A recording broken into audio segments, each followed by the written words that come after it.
Hi, I'm Nicky Laceby and today we are going to be baking gingerbread together, and from this gingerbread we are then going to create a gingerbread jigsaw which we will make a Christmas theme from. So let's get going. What we're going to start with is our 127 grams of butter will go into the pot, soft brown sugar.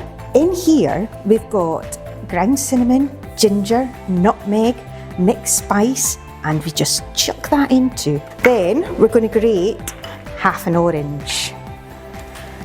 I love this bit. It always smells citrusy and just, well, if you were here now, you would just smell Christmas. Then we've got our golden syrup that we'll just scoop out and put in. That's it. Now we're going to pop this on the hot plate just to melt it all down. With this, I like to put it on the simmer side just so that it gently melts down. Now that's all melted down lovely, and I'm just going to take it off the heat and allow it to cool for 5 minutes before we go on to the next step. This has cooled down nicely now, so we are going to put some bicarb of soda in there, give it a little bit of stir up.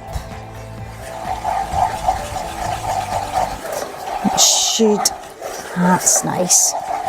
And then we're going to put the flour in. So just gradually put the flour in. This is a great thing to make for all the family together. It's a lot of fun to do. All mixed in. There we are. So if you just chip it out onto the work surface, and then you can just mix it all in together right at the very end, so it's fully incorporated.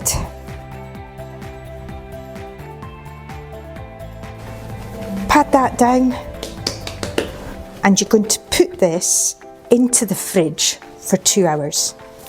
There we go. Here it is, all nicely ready to go in the fridge. Right, it's been in the fridge for about 2 hours, the gingerbread, and I'm going to roll it out. The best way to roll your gingerbread out is to get 2 pieces of greaseproof paper, put the gingerbread on the bottom half, and then a little bit more on the top, like so. And then we're just going to start rolling it out just lightly at first, because it is still a little bit hard after being in the fridge, but it'll just take a little bit of time, and you just keep rolling it. I've rolled it out. Here we are. Gingerbread doesn't rise that much, in fact very little. So you want it to be a good depth that you get a nice little crisp biscuit from it. But I'll show you anyway when I cut them. Now, because we're making a gingerbread jigsaw, this is your most important piece of kit. It is the jigsaw cutters. So I'll show you. I'll pop the link below with the recipe so you know where to get them from. Here we are. A corner, another edge with lugs, one without lugs, and then the middle sections. So I'm going to start by cutting out the 4 corners. Always try and do it quite close together so that I'm not using a lot of gingerbread. And I'm just going to take them off now and put them on the tray so they're out of the way and it won't get too confusing. Let's just lift it off like so, and pop them on. Well, actually, I'll bring my tray round so you can see a bit better. There you go. Now, if I was at home, the dogs, their little noses would be up in the air now because the smell is so gorgeous.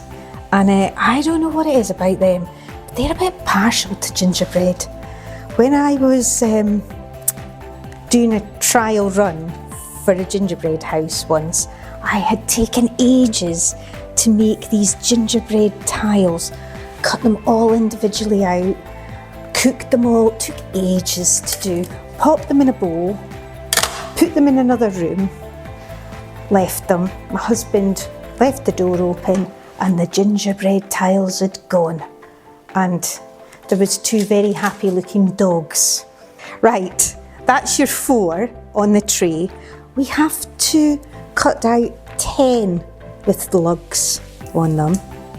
And again, all these instructions will be below. So it might sound confusing, but it's really not. So we just cut them out. Here we go, 10 edges cut out. And again, I'm going to pop them on a tray.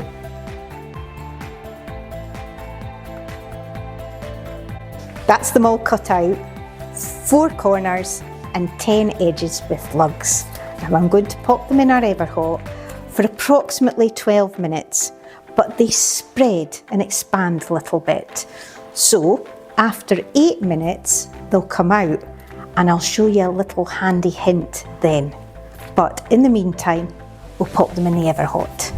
Into the Everhot they do go on 200 degrees and I'm popping them on the middle shelf for 8 minutes. Right, we're going to go on to cutting another 10 edges, but the ones that don't have the lugs, the ones that dip in.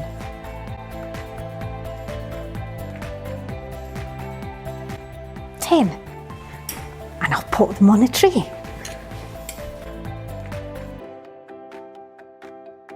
There you go, there's 10 already cut out. I can pop them to the side now. And I'm left with bits and pieces.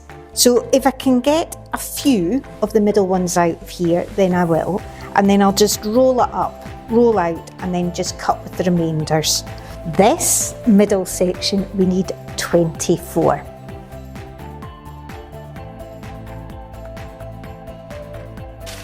I've rolled out the remainders of the last one and we will start again.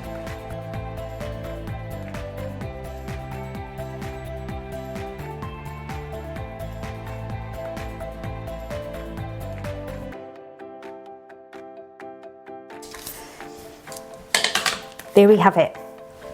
They are all cut out and ready to go in the oven. However, my other ones that are in the oven are ready to come out now, and I'll show you the handy hint that we've got to do.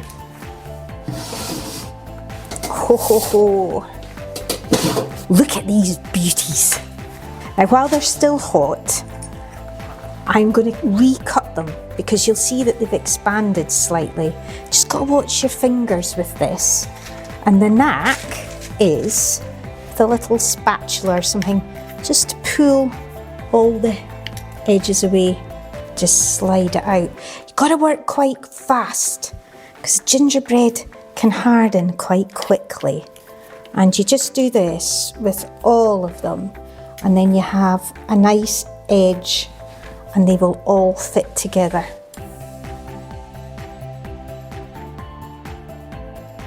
Now that I've cut them all, they're going to go back in for about 4 minutes. It's just until they're golden brown, but it just finishes the edges off after you've cut the little extra bits off.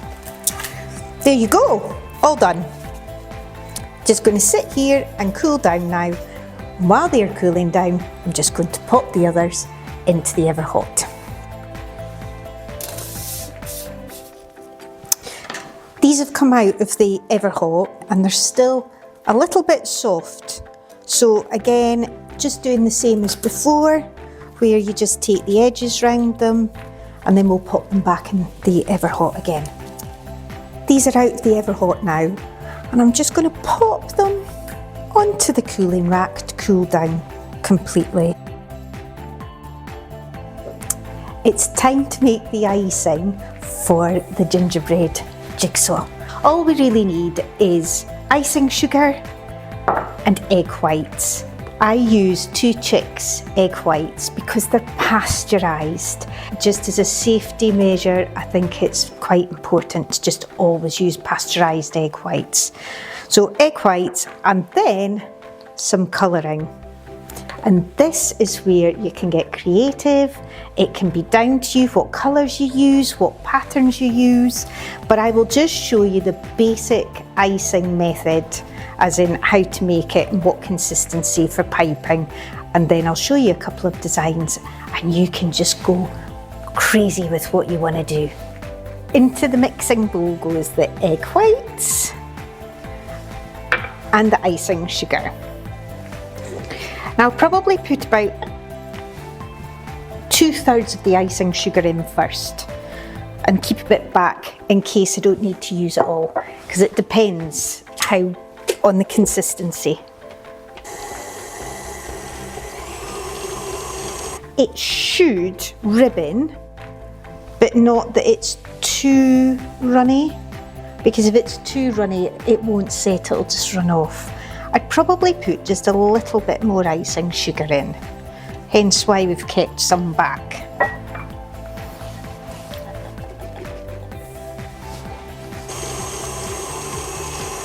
Oh, that looks nice. Look, see how it starts to flow, but it's not going to run off a spoon. I would say that's fine, absolutely fine. So there is a little bit of planning before you start piping to make sure that you've divided it equally into the number of colours that you want to do.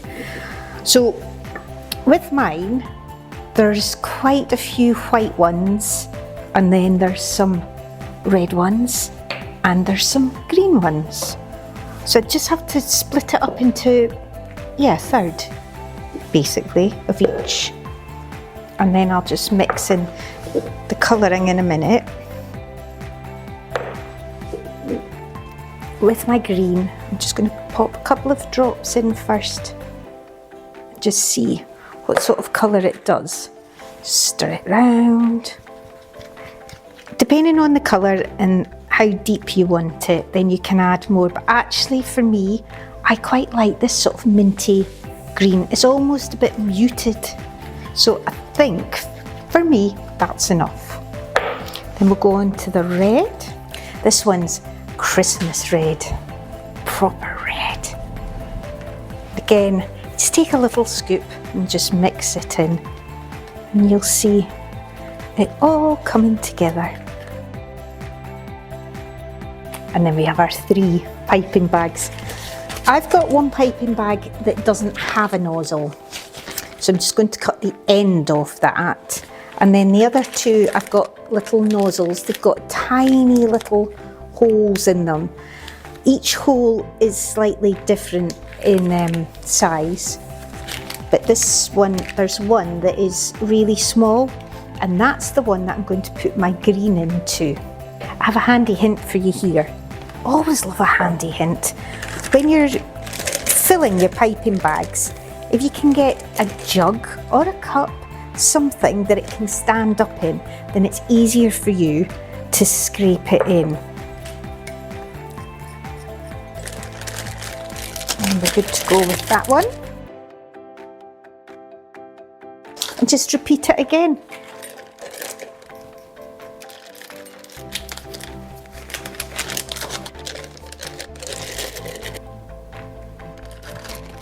Now comes the fun part, the icing. So if you want to practice, you just hold it up high and then just let it flow. So for this, I'm just going to start it over here so I don't get a big blob.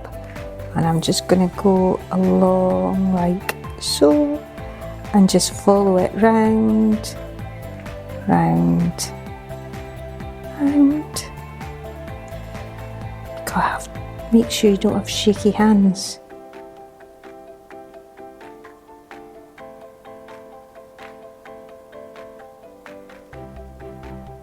There we go. And then you just fill in the middle like this. Just flood it. They call it flooding it.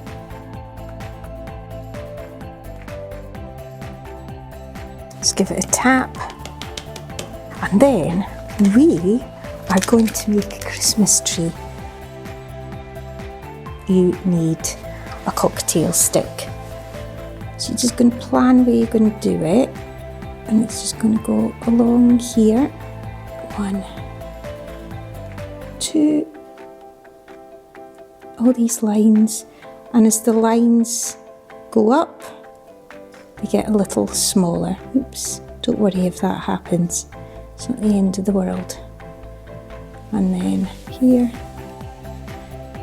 like so. You're going to get your cocktail stick, and you are literally going to, can you see if I do this? You're just going to feather it up.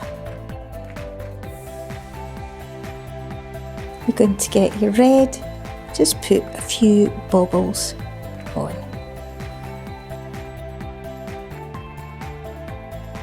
And that is one Christmas tree. Let's give it a little tap.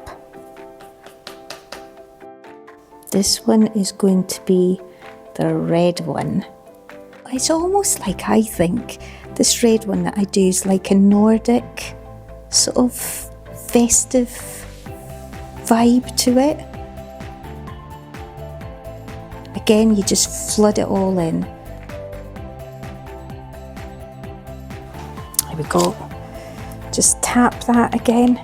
And on this one, I'm just going to practice. You can always practice first. But on this one, we're going for a little circle.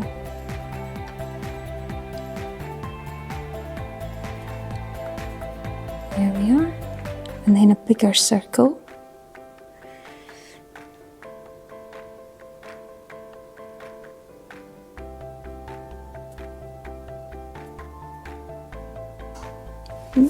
It's okay, that's okay, that one, because you'll see why in a minute. You're going to take your cocktail stick and you're going to pull away from it. Pull away again, there. And you pull away again. And then again. And the bits that you don't pull away from, you're going to draw a line across the top, like so. That's it. Another one.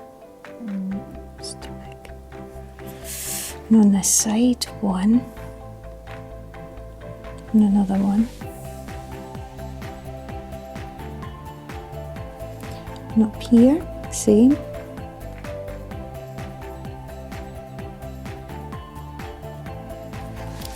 And up here the same. Again, if you feel that it's not flowing enough, just take the line earlier and let it come over the top, because you can always take that off. And then with the cocktail stick, instead of coming away, you're going to go inwards and you're going to drag it in like that. And again here, drag it in like so. And this way, drag it in, and then drag it in, like that. You end up with a really pretty little thing. So this is the green one, and in this one I'm going to make a candy cane.